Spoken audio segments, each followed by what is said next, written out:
اس میں ان کے کینڈیڈیٹ کے نام جس طرح عام طور پہ ووٹ کاسٹ ہوتے ہیں ویسے ہی ہوگا، لیکن جب وہ وہاں سے ہو آئے گا اس کے بعد پھر وہ وہاں پہ جس طرح اے ٹی ایم مشین ہوتے ہیں، جیسے وہ اسے پرچی ملے گی وہ وہاں پر جائے گا، آگے جا کر اپنے وہاں پر بھی مشین کے اندر ایسی تصویر جس سے جیسے وہ پرچی کے اوپر تصویریں وغیرہ ہوتی ہیں، ان کے لیڈرانس کی تصویر، ان کے نشانات وہ تمام موجود ہوں گے، تو وہ اپنی من پسند جو بھی ہوگا اس کے اوپر جا کر انگوٹھا لگائے گا اور وہ مشین اس کے آرڈر کو قبول کر لے گی۔ جیسے وہ وہاں سے لگا کے جائے گا، وہاں سے پھر پرنٹر کے ذریعے سے ایک آؤٹ پٹ کے طور پر ایک پرچی نکلے گی، وہ پرچی سیم اسی کی ہوگی جس پہ اس نے انگوٹھا لگایا ہوگا۔ اب یہاں پہ تھوڑا سا خدشہ تھا لوگوں کو کہ فرض کیا ووٹ چوری ہو سکتا ہے، ضائع ہو سکتا ہے، کہ فرض کیا میں نے ڈالا ہے شیر کو اور وہ نکلے گا بلے کو، تو اس طرح ہرگز نہیں ہوگا، لیکن جب وہ آؤٹ پٹ کے طور پہ اس کے سامنے پرچی آئے گی تو وہ اسی نشان کی ہوگی جو جس پہ اس نے لگایا ہے، پھر وہ پرچی جا کے باکس کے اندر ڈال دے گا، اس طرح اس کا ووٹ کاسٹ ہو جائے گا۔ کسی قسم کی اس کے اندر کوئی ڈاؤٹ والی بات نہیں ہے، دوسرے ممالک میں کافی عرصے سے یہ اس طرح سے مشین کے ذریعے ووٹنگ ہو رہی ہے۔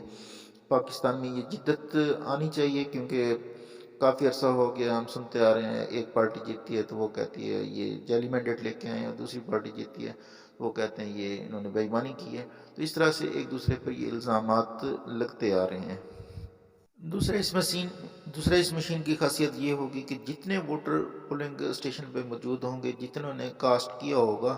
ڈبے میں بھی اتنی ہی پرچیاں نکلیں گی، کوئی ایکسٹرا وہاں پہ ووٹ نہیں شامل ہوگا، یعنی شک کی گنجائش ہی نہیں بچے گی، کیونکہ تصویر جب پرنٹ آؤٹ آتا ہے تو اس کی تصویر اس کے اوپر آ جائے گی، اور جب اینڈ پہ ریزلٹ کاؤنٹ ہوتا ہے، یعنی پرچیاں اکٹھی کی جاتی ہیں، جس طرح وہ جمع کرتے ہیں ریزلٹ بناتے ہیں، تو اس کے لیے سمپل سا ہوگا کہ وہ مشین کے اوپر جسٹ ریزلٹ کے اوپر کلک کریں گے تو آٹومیٹک اس کا ریزلٹ سامنے آ جائے گا۔ پھر یہاں پر تھوڑا سا ڈاؤٹ ہوتا تھا کہ جس طرح فارم نمبر 45 ہے وہاں پہ 2 نمبر ہوتی تھی، گنتی دوبارہ سے کی جاتی تھی یا گنتی میں کاؤنٹنگ میں مسئلہ ہو جاتا تھا، تو یہاں پہ بھی 45 فارم کے طور پر اس کے ریزلٹ کا جب پرنٹ آئے گا ادھر سے پرچیاں نکالی جائیں گی اور دونوں کو اکٹھا جمع کیا جائے گا تو سیم ریزلٹ ہوگا، اس میں کسی قسم کی گنجائش نہیں بچتی، یعنی جو فارم 45 میں رد و بدل یا بے ایمانی ہوتی تھی اس کا خدشہ یا شک وہ ڈر وہ ختم ہو جائے گا یہاں پر۔ ناظرین یہاں پہ میں آپ کو بتاتا چلوں کہ اس کا ایک ہوتا ہے کنٹرول پینل، اس میں کسی قسم کی 2 نمبری نہیں ہو سکتی۔ وہ کیسے نہیں ہو سکتی؟ جس طرح میں آپ کو اس کی مثال دوں کہ پرانے دور کے جو بڑے بڑے کیلکولیٹر ہوا کرتے تھے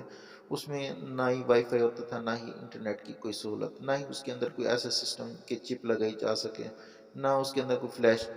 یا ڈیٹا کنورٹ کیا جا سکے، تو یہ جو پروڈکٹ ہوگی کنٹرول پینل ہوگا، یہ مشین جو ہوگی اس کے اندر کسی قسم کی کوئی چپ، کوئی اس کے اندر نیٹ وائی فائی یا ایسی کوئی چیز ایکسٹرا اس کے اندر نہیں لگائی جا سکتی، صرف ایک تار ہوتی ہے جو کنٹرول پینل اور اس مشین کے ساتھ پرنٹر کے ساتھ اٹیچ ہوتی ہے جس سے اس کا پرنٹ آتا ہے، اور اس سے جو ہمارے لوگ شور مچا رہے ہیں واویلا مچا رہے ہیں کہ یہ مشین خراب ہے، اس سے ہم ہار جائیں گے، یا دوسرے جو جنہوں نے یہ مشین بنائی ہے یہ پاکستان کی بنی ہوئی مشین ہے اور اس پہ بڑا ورک کیا گیا ہے اور اس کی جو آؤٹ پٹ آ رہی ہے وہ زبردست آ رہی ہے، کافی تجربات کیے گئے ہیں، تو ہر حوالے سے یہ مشین بڑی فٹ جا رہی ہے۔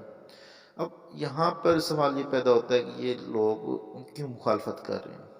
ان کی مخالفت کی وجہ کیا ہے؟ ان کی مخالفت کی سب سے بڑی وجہ یہ ہے کہ جعلی ووٹ پہلے ڈالے جاتے تھے، اب وہ نہیں ہوگا، پہلے گنتی میں رد و بدل ہو جاتی تھی، اب نہیں ہوگی، بعض اوقات جو افیسران ہوتے تھے ان کو خرید لیا جاتا، اب وہ خریدے نہیں جائیں گے، اور دوسرا یہ ہوگا کہ جو پرنٹ آؤٹ ہوگا وہ پیج کسی کے پاس نہیں ہوگا، اس کے اوپر باقاعدہ کوڈ آویزاں ہوگا، جو ایک سیریل نمبر چل رہی ہوتی ہے تو وہ کسی کے پاس نہیں آئے گا،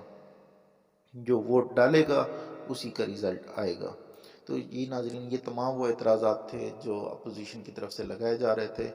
اور حکومت نے کافی سٹرگل کر کے آسانی کے ساتھ اپنا یہ قانون منظور کرا لیا، اور نیکسٹ ٹائم اب دیکھیں اپوزیشن کہاں تک جاتی ہے، سپریم کورٹ میں جاتی ہے یا کیا واویلا میں چاہتے ہیں، عوام میں کیا باتیں پھیلاتے ہیں، تو عوام آج کل پڑھی لکھی ہے، سمجھدار ہے، اس بات کو سمجھتی ہے، جو بیرون ملک پاکستانی موجود ہیں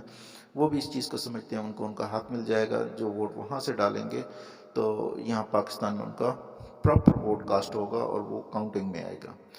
جی ناظرین، انشاءاللہ نیکسٹ ٹائم نئی ویڈیو کے ساتھ حاضر ہوں گے، تب تک کے لیے اجازت دیجیے، اللہ نے